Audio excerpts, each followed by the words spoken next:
astonishment he felt. "Why, no, Freckles," he said. "Have the goodness to be calling me Mr. McLean," snapped Freckles. "I'm after resarving me pet name for the use of me friends. You may stand with your back to the light or be taking any advantage you want." "Why, what do you mean?" spluttered Wessner. "I'm maning," said Freckles tersely, "to lick a quarter section of hell out of you, and may the Holy Vargin stay me before I leave you here carrion, for your carcass would turn the stomachs of me chickens." At the camp that morning Wessner's conduct had been so palpable an excuse to force a discharge that Duncan moved near McLean and whispered, "Think of the boy, sir." McLean was so troubled that, an hour later, he mounted Nellie and followed Wessner to his home in Wildcat Hollow, only to find that he had left there shortly before, heading for the Limberlost. McLean rode at top speed. When Mrs. Duncan told him that a man answering Wessner's description had gone down the west side of the swamp close noon, he left the mare in her charge and followed on foot. When he heard voices, he entered the swamp and silently crept close just in time to hear Wessner whine, "But I can't fight you, Freckles. I hain't done nothing to you. I'm away bigger than you, and you've only one hand." The Boss slid off his coat and crouched among the bushes, ready to spring. But as Freckles' voice reached him, he held himself with a strong effort to learn what mettle was in the boy. "Don't you be wasting of me good time in the numbering of me hands," cried Freckles. "The strength of me cause will make up for the weakness of me members, and the size of a cowardly thief doesn't count. You'll think all the wildcats of the Limberlost are turned loose on you when I come against you. And as for me cause, I slept with you, Wessner, the night I came down the corduroy like a dirty, friendless tramp, and the Boss was for taking me up, washing, clothing, and feeding me, and giving me a home full of love and tenderness, and a master to look to, and good, well-earned money in the bank.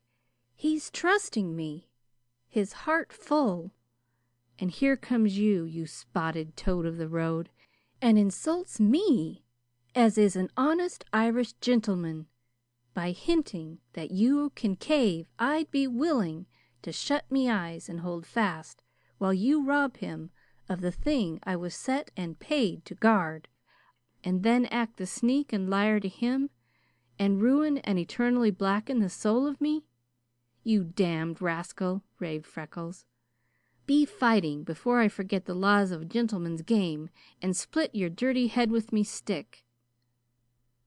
Wessner backed away, mumbling, "But I don't want to hurt you, Freckles." "Oh, don't you?" raged the boy, now fairly frothing. "Well, you ain't resembling me none, for I'm itching like death to get me fingers in the face of you." He danced up, and as Wessner lunged in self-defense, ducked under his arm as a bantam and punched him in the pit of the stomach, so that he doubled with a groan. Before Wessner could straighten himself, Freckles was on him, fighting like the wildest fury that ever left the beautiful island.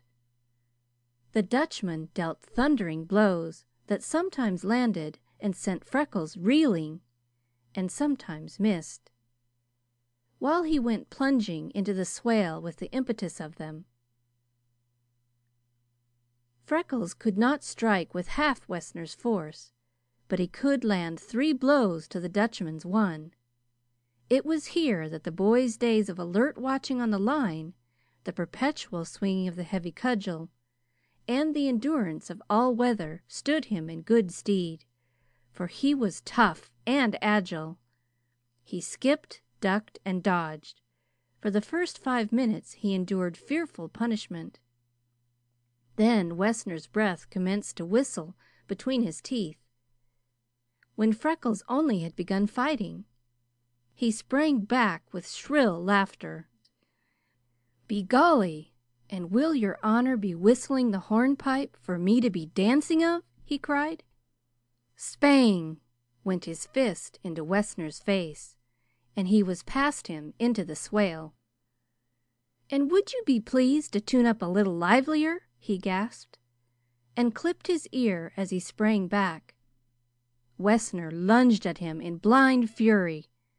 Freckles, seeing an opening, forgot the laws of a gentleman's game and drove the toe of his heavy wading boot into Wessner's middle until he doubled and fell heavily. In a flash Freckles was on him. For a time McLean could not see what was happening. Go to him now, he commanded himself, but so intense was his desire to see the boy win alone that he did not stir. At last Freckles sprang up and backed away. "Time!" he yelled as a fury. "Be gettin' up, Mr. Wessner, and don't be afraid of hurtin' me.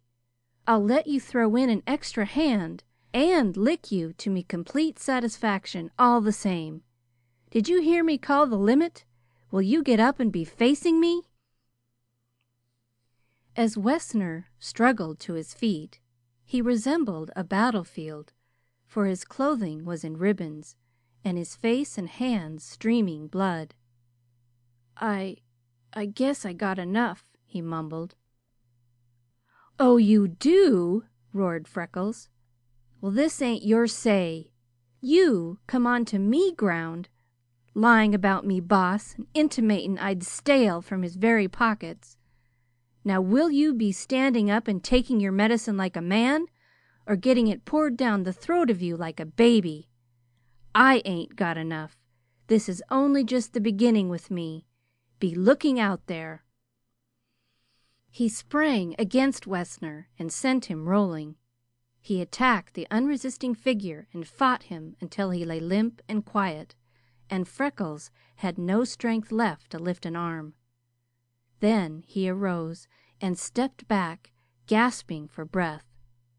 With his first lungful of air he shouted, "Time!" But the figure of Wessner lay motionless. Freckles watched him with regardful eye and saw at last that he was completely exhausted.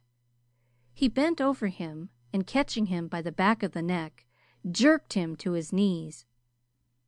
Wessner lifted the face of a whipped cur and, fearing further punishment, burst into shivering sobs, while the tears washed tiny rivulets through the blood and muck. Freckles stepped back, glaring at Wessner, but suddenly the scowl of anger and the ugly, disfiguring red faded from the boy's face. He dabbed at a cut on his temple, from which issued a tiny crimson stream, and jauntily shook back his hair. His face took on the innocent look of a cherub, and his voice rivaled that of a brooding dove. But into his eyes crept a look of diabolical mischief.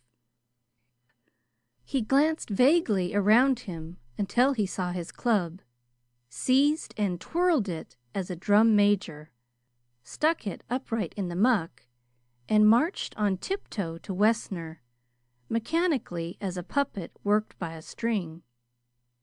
Bending over, Freckles reached an arm around Wessner's waist and helped him to his feet.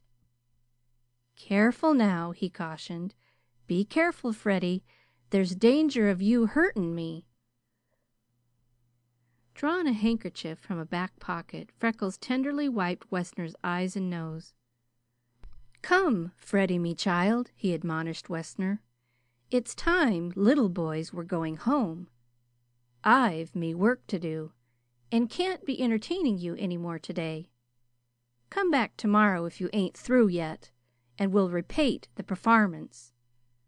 Don't be staring at me so wild like. I would eat you, but I can't afford it. Me earnings, being honest, come slow, and I've no money to be squanderin' on the pailful of dyspeptic's delight it would be to taking to work you out of me innards." Again an awful wrenching seized McLean. Freckles stepped back as Wessner, tottering and reeling, as a thoroughly drunken man came toward the path